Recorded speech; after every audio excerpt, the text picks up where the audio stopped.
हमारे पहला टॉपिक है force on the current carrying conductor. यदि किसी मैग्नेटिक फील्ड में एक वायर रख दिया जाए, वायर की लेंथ है L, उसमें करंट है I। यदि करंट ऊपर जा रही है तो इलेक्ट्रॉन्स नीचे जा रहे हैं। तुम लोगों ने फॉर्मूला पढ़ रखा है कि यदि किसी मैग्नेटिक फील्ड में कोई चार्ज मूव करता है तो उस पर फोर्स लगता है QVB sin थीटा।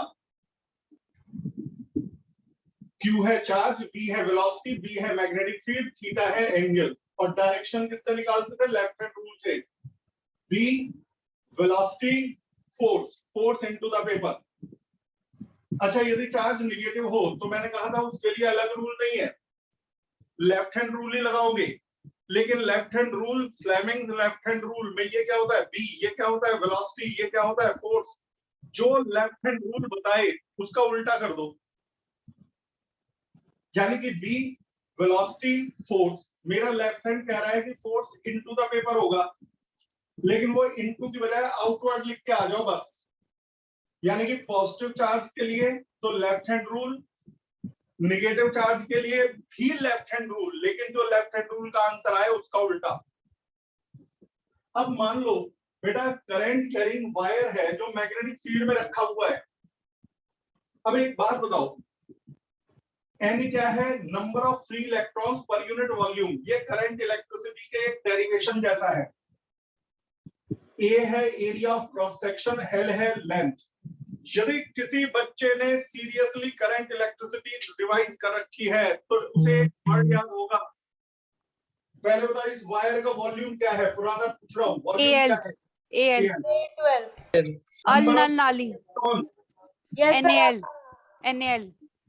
NaL, क्योंकि 1 मीटर क्यूब में N इलेक्ट्रॉन्स, तो Al वॉल्यूम में AlN इलेक्ट्रॉन्स। तो इन सब का चार्ज क्या है? NaLe। बिल्कुल सही, ये चार्ज है। अब तुम बताओ, हर चार्ज जब करंट मैग्नेटिक फील्ड में है तो हर चार्ज मैग्नेटिक फील्ड में चल रहा है, और जब हर चार्ज मैग्नेटिक फील्ड में चल रहा है तो जब चार्ज मैग्नेटिक फील्ड में चलता है तो उस पर फोर्स लगता है। यहाँ हर चार्ज मैग्नेटिक फील्ड में चल रहा है तो हर चार्ज पे फोर्स लगेगा, और यदि हर चार्ज पर फोर्स लगेगा तो पूरे वायर पे फोर्स लगेगा। फोर्स का formula QVB sin theta. Q की जगह लिखूंगा मैं NaLe, V की जगह लिखूंगा VD, ड्रिफ्ट वेलोसिटी, क्योंकि इलेक्ट्रॉन की वेलोसिटी को V नहीं कहते, इलेक्ट्रॉन की वेलोसिटी को V कहते हैं। Current electricity, drift velocity, V sin theta. अब फिर करंट इलेक्ट्रिसिटी का एक फॉर्मूला NeAVD होता है I, तो ये बन जाएगा ILB sin थीटा। क्या करवाया हुआ है क्या ये डेरिवेशन किसी वीडियो में? करवाया हुआ तो नहीं है? आप लोगों ने बड़ी फटाफट जवाब दे दिया। No sir. चलो, तो फोर्स का फॉर्मूला है ILB sin थीटा। तो एक बात याद रखना, जब भी कोई current carrying wire magnetic field में होगा तो उस करंट कैरिंग वायर पर फोर्स लगेगा ILB sin थीटा। I है वायर की करंट, L है वायर की लेंथ, B है मैग्नेटिक फील्ड, थीटा है दोनों के बीच का एंगल। अच्छा, फोर्स की डायरेक्शन कैसे निकालें? एक बात याद रखना, QVB sin थीटा और ILB sin थीटा एक ही फॉर्मूला है। QVB sin थीटा को सॉल्व करके ही ILB sin थीटा आया है। तो ये दो देखने में अलग अलग फॉर्मूले हैं, बेसिकली वो दोनों एक ही फॉर्मूले हैं, देखने में अलग अलग है एक ही। अब ILB sin थीटा हो गया हमारा फोर्स। अब इसके बाद देखो डायरेक्शन निकालनी है, तो B पहले इस इलेक्ट्रॉन पे किधर फोर्स लगेगा ये देखो।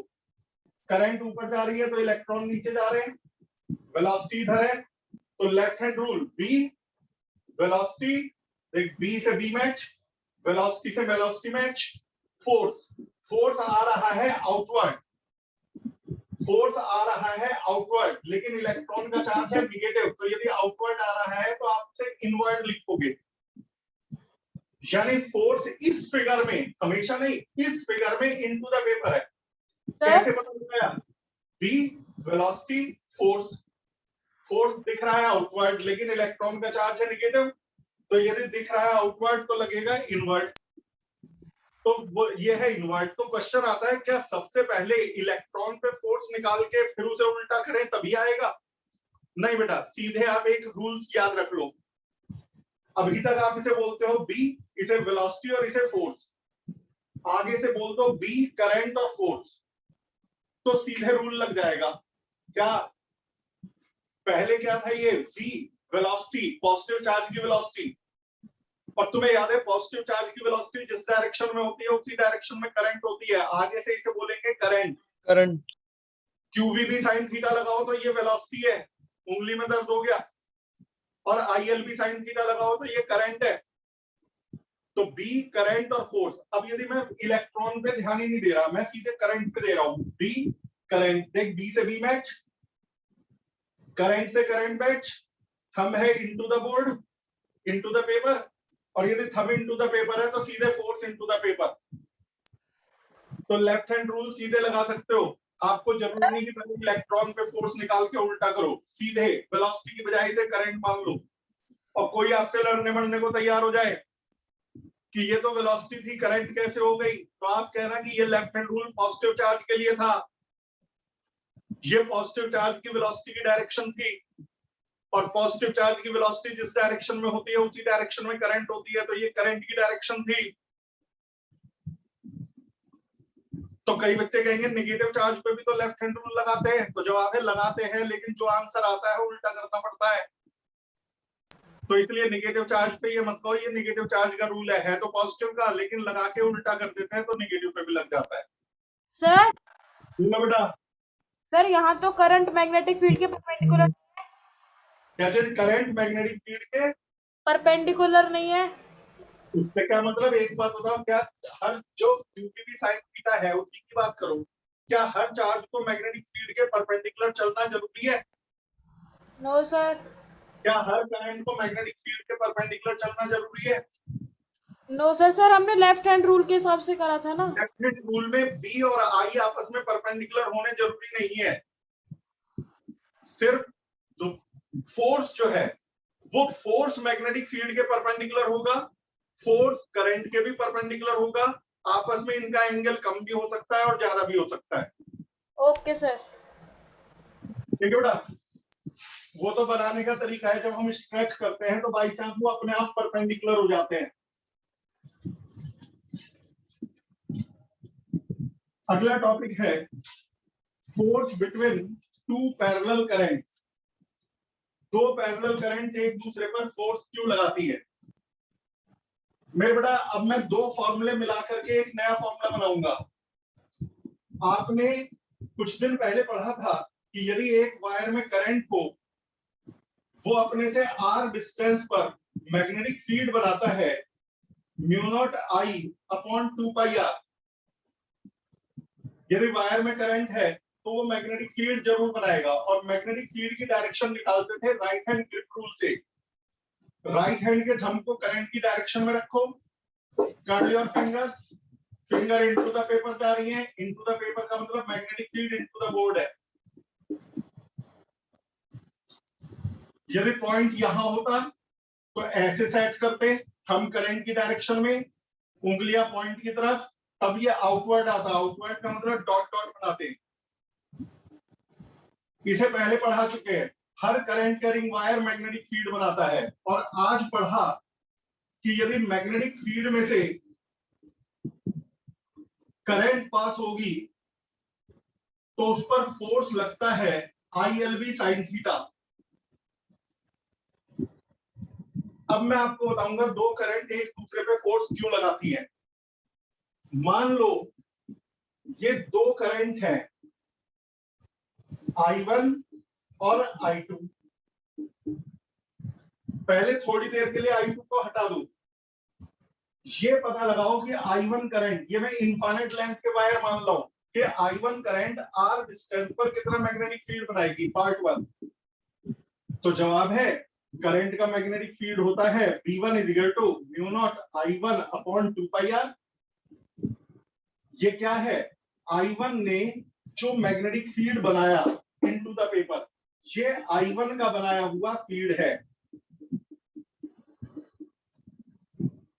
B1, ये B1 फील्ड है। B1 फील्ड में से I2 करंट जा रही है, I1 के बनाए फील्ड में से करंट जा रही है I2।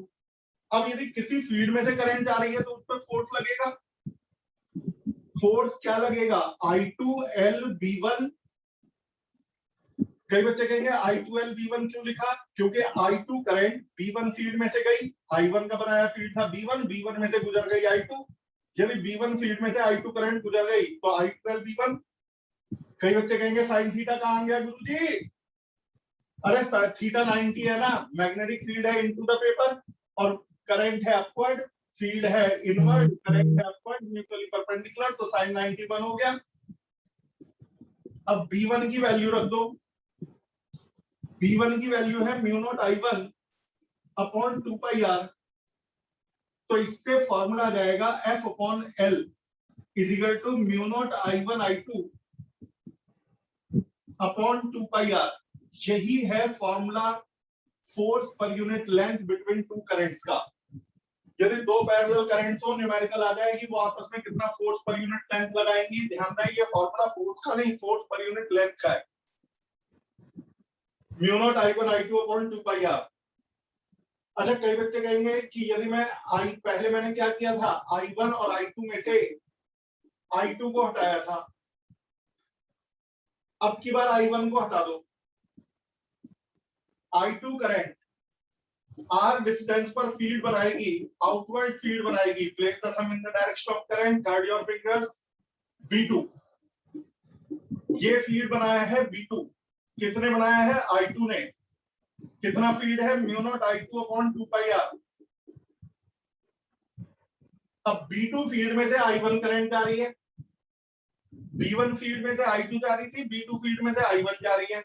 तो इस पे फोर्स कौन सा लगेगा? तो I1L B2, थीटा फिर 90 डिग्री, IL भी साइन थीटा में थीटा 90, फील्ड है आउटवर्ड, करंट है अपवर्ड, थीटा 90। B2 की वैल्यू रख दो mu naught I2 upon 2 pi r। तो फॉर्मूला आ जाएगा F upon L is equal to, L को लेफ्ट में ले गए, mu naught I1 I2 upon 2 pi r। मतलब एक ही फॉर्मूला है। यहां पे मैंने निकाला था I2 पर लगने वाला फोर्स, यहां निकाला है I1 पे लगने वाला फोर्स पर यूनिट लेंथ, दोनों बराबर है। तो फोर्स पर यूनिट लेंथ का formula mu naught I1 I2 upon 2 pi r। ये कब लगता है? जब दो पैरेलल करंट्स हों। अब क्वेश्चन आता है ये पैरेलल करंट, अच्छा एंटी पैरेलल करंट हो तो भी यही फॉर्मूला लगेगा। पैरेलल और वायर पैरेलल होने चाहिए बस, करंट पैरेलल हो एंटी पैरेलल कोई फर्क नहीं पड़ता, आंसर एक ही आएगा। अब यहां पर आती है डायरेक्शन, ये अट्रैक्शन होगा या रिपल्जन होगा। पहले मैं देखता हूं यदि पैरेलल करंट्स है तो अट्रैक्शन होगा या रिपल्जन। मान लो ये करंट है I1,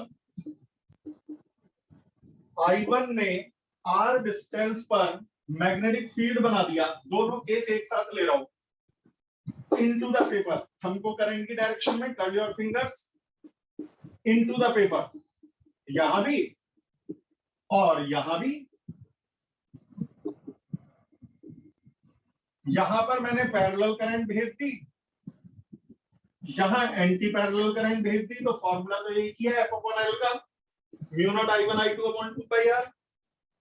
लेकिन फोर्स की डायरेक्शन, इस वायर पे लगने वाले फोर्स की डायरेक्शन अट्रैक्टिव है या रिपल्सिव? तो लेफ्ट हैंड रूल याद है, अभी अभी पढ़ाया था, BIF, B inward current upward, B inward current upward, force left. Left का मतलब ये वायर इसके पास आएगा, पास आएगा तो अट्रैक्शन होगा। खुद लगा के देखना रूल। यहां पे B inward current downward, force right, ये वायर राइट जाएगा। दो बार देखना वीडियो को, राइट जाएगा का मतलब दूर जाएगा तो रिपल्जन होगा। तो पैरेलल करंट्स में अट्रैक्शन होता है, एंटी पैरेलल करंट्स में रिपल्जन होता है। Formula force per unit length का एक ही है, mu naught I1 I2 upon 2 pi r। यहीं से 1 एम्पियर की डेफिनेशन आती है। यदि कोई कहे 1 एम्पियर की डेफिनेशन बताओ, तो कई बुक्स में लिखा होगा 1 ampere is that current which when passes through two parallel wires separated by 1 meter causes a force per unit length of 2 into 10 की पावर -7 न्यूटन पर मीटर। नहीं आया समझ में? अब आ जाएगा। मान लो दो पैरेलल वायर है, दोनों में 1 एम्पियर करंट है और डिस्टेंस 1 मीटर है, तो इनका फोर्स पर यूनिट लेंथ क्या होगा? तो जवाब है mu naught I1 I2 upon 2 pi r। I1 है 1 एम्पियर, I2 है 1 एम्पियर, सेपरेशन यानी कि R है 1 मीटर। अब म्यू नॉट होता है बेटा 4 पाई इंटू 10 की पावर -7 डिवाइडेड बाई 2 पाई, तो बचेगा 2 इंटू 10 की पावर -7 न्यूटन पर मीटर, क्योंकि ये फोर्स नहीं है, फोर्स पर यूनिट लेंथ है। तो 1 एम्पियर वो करंट है जिन्हें दो पैरेलल वायर में से पास किया जाए, जिनके बीच की डिस्टेंस 1 मीटर है, तो उनके बीच का फोर्स 2 इंटू 10 की पावर -7 पर यूनिट लेंथ होगा, न्यूटन पर मीटर। यदि 1 की बजाय 2 एम्पियर करते हैं तो ये फोर्स नहीं आएगा। सेपरेशन 1 मीटर की बजाय हाफ मीटर या मीटर करते हैं तो ये फोर्स पर यूनिट लेंथ नहीं आएगा। ये तभी आएगा जब करंट भी 1 हो और डिस्टेंस भी 1 हो। यही डेफिनेशन है। 1 ampere is that current which when passes through two parallel wires separated by 1 meter causes a force per unit length of 2 into 10 की पावर -7 न्यूटन पर मीटर। अगला पॉइंट समझ में आ गए अब तक के सारे बेटा? Yes sir. अगला point torque on the coil.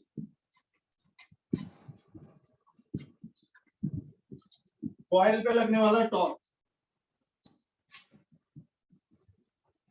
कुछ पॉइंट में रिवाइज करवा दूं। यदि मैग्नेटिक फील्ड में से पहला पॉइंट करंट पास होगी तो फोर्स लगता है ILB sin थीटा। दूसरा पॉइंट, यदि एक ही बॉडी पर इक्वल एंड अपोजिट फोर्स लगाए जाएं तो वो घूमने लगती है, क्लास 11, तो इसे कहते हैं टॉर्क। टॉर्क का फॉर्मूला होता है force into perpendicular distance. F क्या है? क्या इन दोनों का रिजल्ट है? नहीं, इन दोनों में से कोई सा एक। दोनों का रिजल्टेंट तो 0 हो जाएगा, इक्वल एंड अपोजिट है।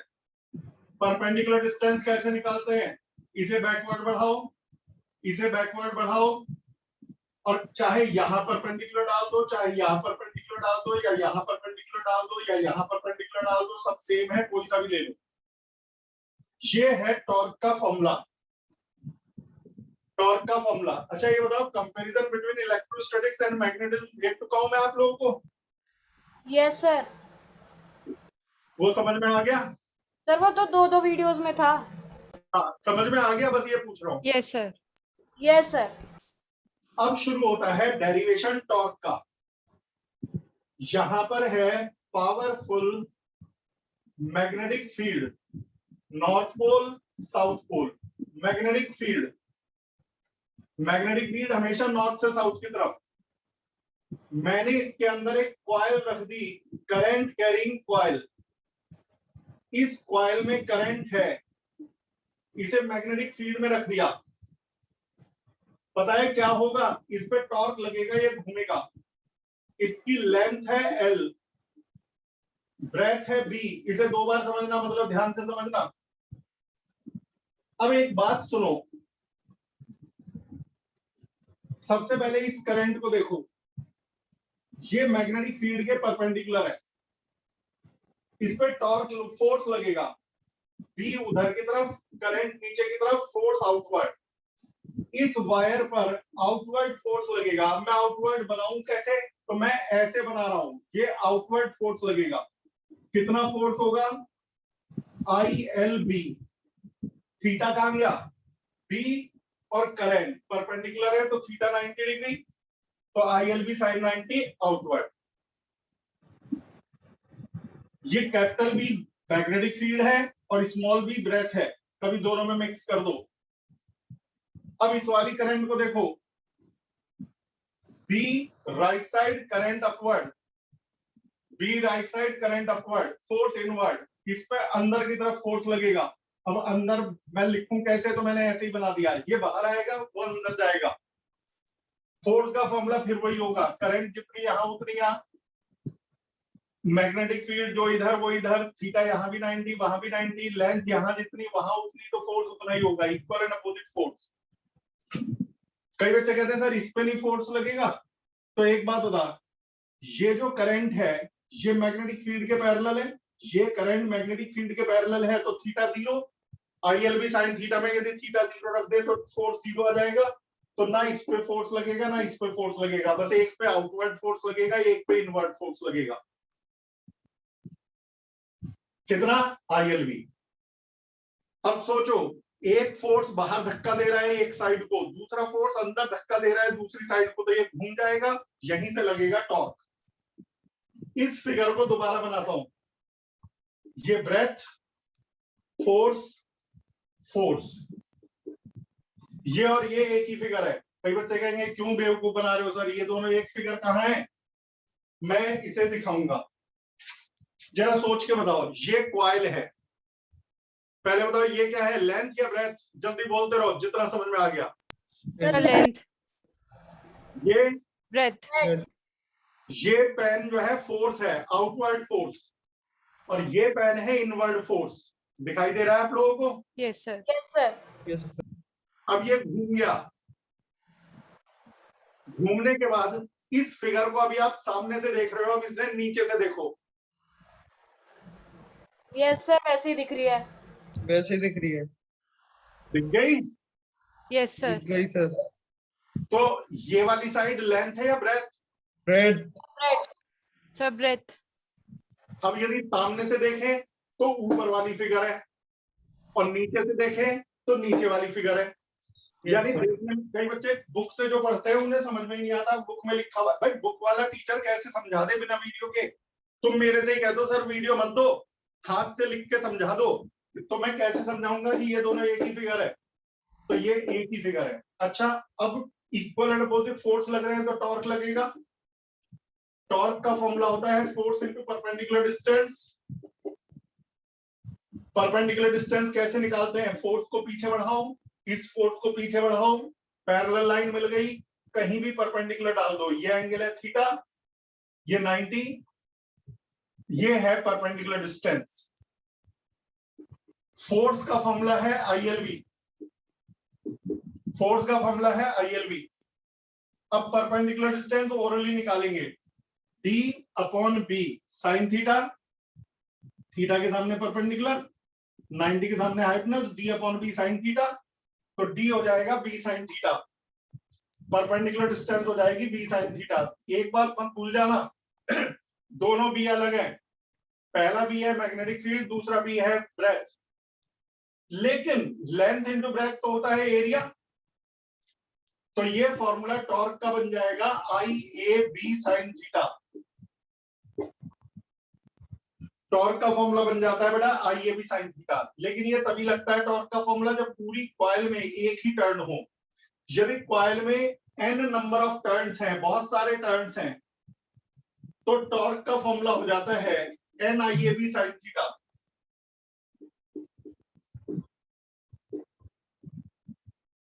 तो ज्यादातर न्यूमेरिकल में नंबर ऑफ टर्न्स दिए होते हैं, तो टॉर्क का ज्यादातर न्यूमेरिकल में फॉर्मूला लगेगा NIAB साइन थीटा। कई जगह पर N, I और A के प्रोडक्ट को M कहा जाता है magnetic moment. Number of turns, current और एरिया के प्रोडक्ट को हमने एक नाम दे रखा है जिसे कहते हैं magnetic moment of the coil. तो यदि NI A को M कह दे तो टॉर्क का फॉर्मूला है MB साइन थीटा। तो कभी ये फॉर्मूला लगेगा, कभी ये लगेगा, एक टर्न होगा तो ये लगेगा। तो ये फॉर्मूला है टॉर्क ऑन द कॉइल का। N क्या है? Number of turns, I current, A area of the coil, B magnetic field, theta is the angle between normal to the coil and magnetic field. M क्या है? Magnetic moment of the coil. क्या है? Magnetic moment of the coil. तो ये हमारा torque का derivation भी complete हुआ। इसी तरह तो मोटर घूमती है। मोटर के अंदर क्या होता है? किसी भी मोटर के अंदर एक मैग्नेट होती है और एक कॉइल होती है। कॉइल में करंट पास करते हो तो टॉर्क लगता है, और जब टॉर्क लगता है तो वो घूमती है। दुनिया की हर मोटर में एक मैग्नेट होगी और एक कॉइल होगा और कुछ नहीं होगा। बाकी कैपेसिटर वगैरह भी होते हैं। कैपेसिटर क्यों लगाए जाते हैं वो पढ़ाया जाएगा आपको अगले चैप्टर EMI/AC में, इलेक्ट्रोमैग्नेटिक इंडक्शन और अल्टरनेटिंग करंट में। फिलहाल तो मैं ये बता रहा था कि भाई मेन दो चीज है, कॉइल और मैग्नेट। जितनी पावर मैग्नेट हो, जितनी पावरफुल मैग्नेट होगी, मैग्नेटिक फील्ड उतना ज्यादा होगा, उतना ही ज्यादा टॉर्क लगेगा, उतनी तेज घूमेगी। कॉइल का एरिया जितना बड़ा होगा, टॉर्क उतना ज्यादा लगेगा, उतनी तेज घूमेगी। करंट जितनी ज्यादा पास करोगे, टॉर्क उतना ही ज्यादा होगा, कॉइल उतनी तेज घूमेगी। नंबर ऑफ टर्न्स जितने ज्यादा लोगे, उतना ही टॉर्क ज्यादा होगा, कॉइल तेज घूमेगी। तो कई बार एग्जाम में आ जाता है कॉइल को फास्ट घुमाने के लिए क्या करें, तो या तो पावरफुल मैग्नेट ले लो, कॉइल का एरिया बड़ा ले लो, करंट ज्यादा ले लो, या नंबर ऑफ टर्न ज्यादा ले लो। इनमें से कुछ भी बढ़ा दो तो टॉर्क बढ़ जाएगा, टॉर्क बढ़ जाएगा, तेजी से घूमेगी। तो ये था टॉर्क का। अब इसके बाद अगला टॉपिक आता है मूविंग कॉइल गैल्वेनोमीटर। ज्यादा बड़ा टॉपिक नहीं है, मैं आपको अभी भेज रहा हूं 5 मिनट के अंदर आपके ग्रुप में, आपकी प्लेलिस्ट में। फिलहाल के लिए अभी इतना ही, बाय बाय। सर हाँ बेटा 1 मिनट पॉज कर दो।